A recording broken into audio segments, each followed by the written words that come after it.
I'm going to do an after-action report and a little bit of a discussion on solo play of Twilight Struggle, Red Sea Conflict in the Horn of Africa.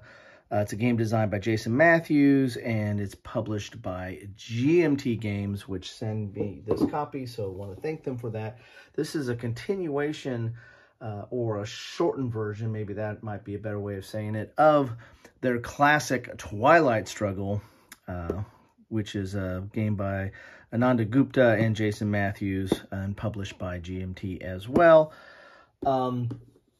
Twilight Struggle Red Sea has a very much a reduced footprint as far as what it's trying to cover. And I'll put a link to my unboxing in the description. But this is the end stage of the game after I just got done playing a solo run through of this. As you can see here, I was playing the United States, and as you can see, I lost. The Soviets had 2 victory points, not a lot, but 2 victory points in that won the day. I mean, you can have an automatic victory if you can get to 10.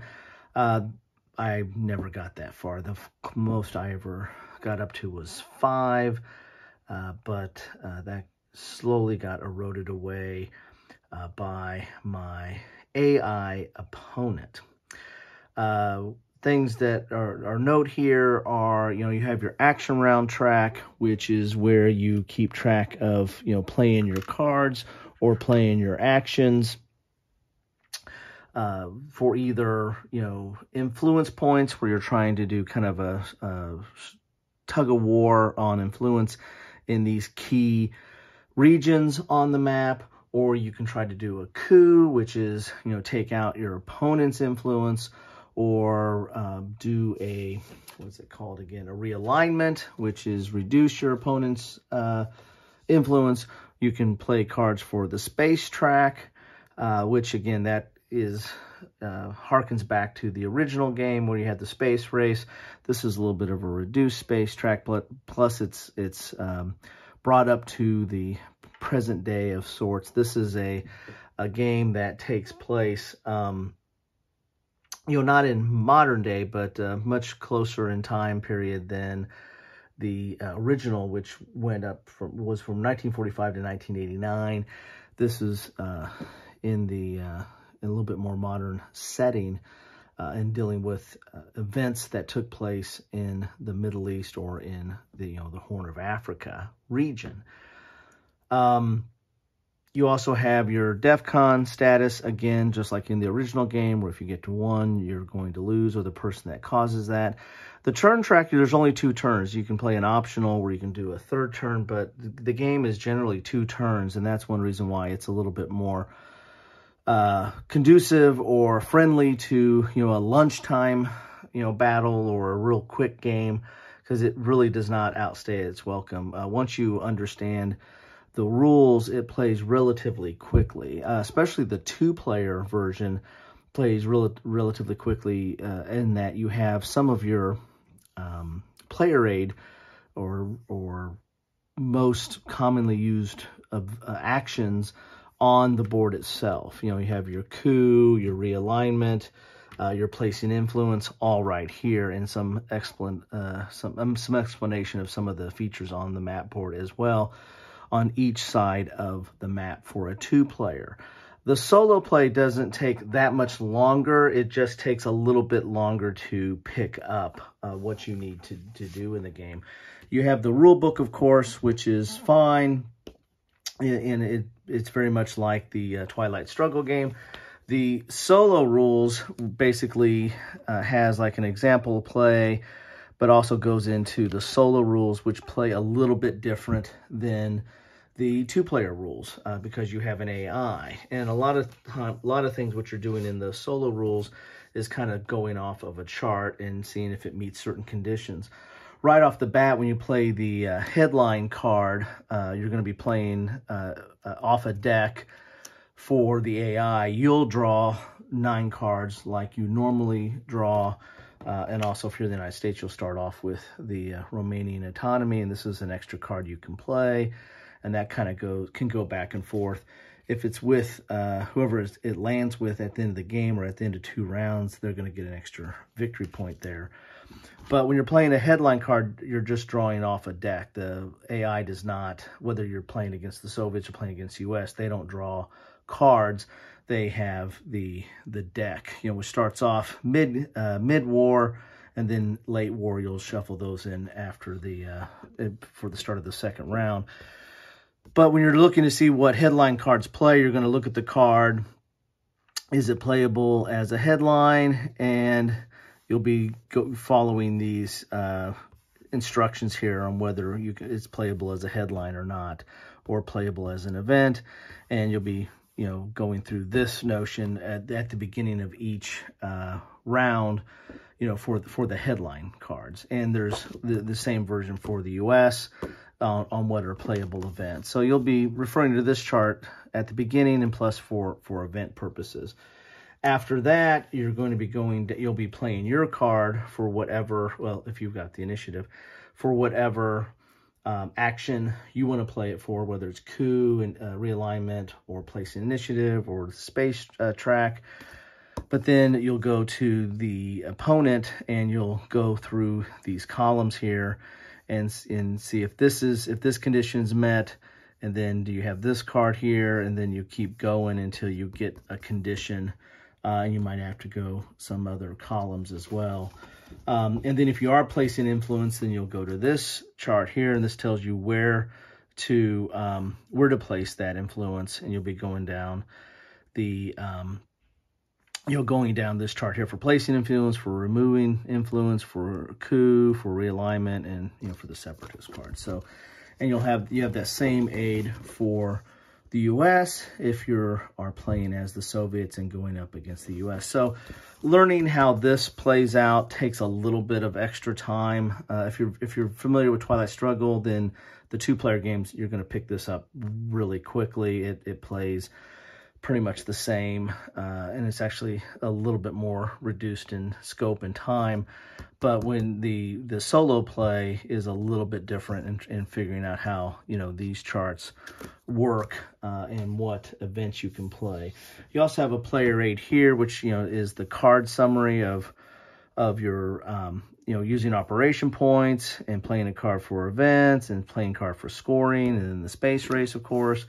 And then you have kind of your breakdown of the turn, or what happens, improving DEFCON, dealing cards, headline phase, action rounds, check military operations. You have to have enough military operations to match the DEFCON in order to, or you're going to lose victory points based on that, and so on. And then there's victory here. And there's 2 of these for the 2-player game, but, I found myself referring to this every so often in the solo game as well. I hadn't played this in a while, so picking up the solo game, I had to kind of relearn the base game, the 2-player game, and then the solo game to boot. And I probably messed up some stuff on the solo game, as I am apt to do, but overall, it was enjoyable. It did not take that long. It was, even learning the rules, it was under an hour of going through this. Again, I might have messed a few things up, but I'll fix that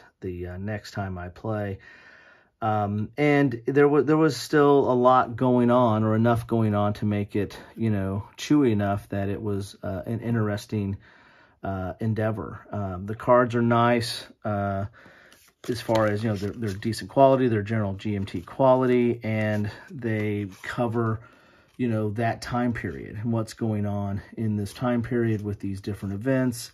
Of course, they have the Soviet events, and then the U.S. events, and then the neutral events, and then, of course, playing them for op points as well. And then, again, the tug-of-war on the influence of trying to take control over a region. You have to equal or exceed its stability to have control.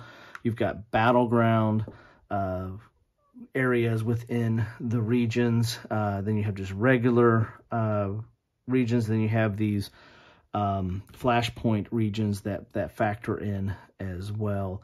It was basically on the cards, but also on the AI factors in, whether it's a flashpoint country or not. as well. So overall, like it. It is a different feel to Twilight Struggle. I like Twilight Struggle, but it is it's an involved game, you know, and it requires 2 players. This one, you can play 2 players, which I think plays nice and quickly. But it also plays solo player as well. And the solo player, I still need to do some more plays of that, so I get a little bit more familiar and try not to make, I think I'm playing it right, but you know, who knows. But I think with more plays, the solo play is going to reveal a little bit more subtlety and strategy of what's going on and what you need to watch out for with the AI and what's it's coming for. And then you have a whole nother playability of flipping it over from playing against the Soviets to playing against the US, and will give you a little bit different feel. The cards are definitely somewhat asymmetrical. You know, they're not completely balanced as far as what the events are. They play out a little bit differently depending on, you know, the timing of them during the game. And there's 2 scoring cards. There's an Africa scoring card that's in the mid game, and then there's a Middle East scoring card that pops into the late game. Plus, at the end of the game, you're going to score both of the regions as well, and that's what did me in, because the Soviets were able to, you know, move in. I had a pretty good control of, or domination, almost control of Africa, and that flipped in the second turn, and the Battle of Middle East kind of petered out a little bit. So that's where when we did the final scoring, the Soviets were able to flip whatever I had and move it over to their side of the ledger. So anyway, that's what I have for you today. Thought I'd share, you know, some of my initial impressions after a solo game of Twilight Struggle, Red Sea Conflict in the Horn of Africa. The rules are fine. You know, the basic rules are definitely fine. I'm used to that. The solo rules still take a little bit of getting used to, but I think if I get it a couple more times, I'll probably have this down. Reading this chart is usually some of the head scratcher. Am I reading it right, and then going to this chart in the right manner? But anyway, that's what I have for you today. I think this is definitely something you might want to look at. If you like Twilight Struggle, then this is kind of a no-brainer, because it brings a different theater, a shorter play, and you can also, there are rules in here to combine these cards into Twilight Struggle if you want. So you can make it into a, you know, it's almost like an expansion to Twilight Struggle if you following the rule set of what cards to add to it. It also plays, for 2 players, it plays very similar to Twilight Struggle, and again, plays quicker and does not outstay its welcome. But it also adds a solo component. So if you're really likes Twilight Struggle, but you want to, you don't have an opponent, you want to try this in a solo, and you don't have the app, then this might scratch that itch. Anyway, love to know your thoughts on this, or any of Twilight Struggle, or any of the other games that are in that vein. Yeah, I know, for example, whoa, geez, that 1989. Wow, that was the coming down of the wall right there. There's 1989. Dawn of Freedom follows in the same vein as this Twilight Struggle series. It adds a little bit different effect to combat. It has some, you know, different cards for its, I don't know if it's called combat or conflict, how it resolves conflict. It has like a separate deck that does things. It's pretty interesting. Anyway, love to hear any of your thoughts or anything you have to say about any of this. Always appreciate that, and sorry for the coming down of the wall. Anyway, take care.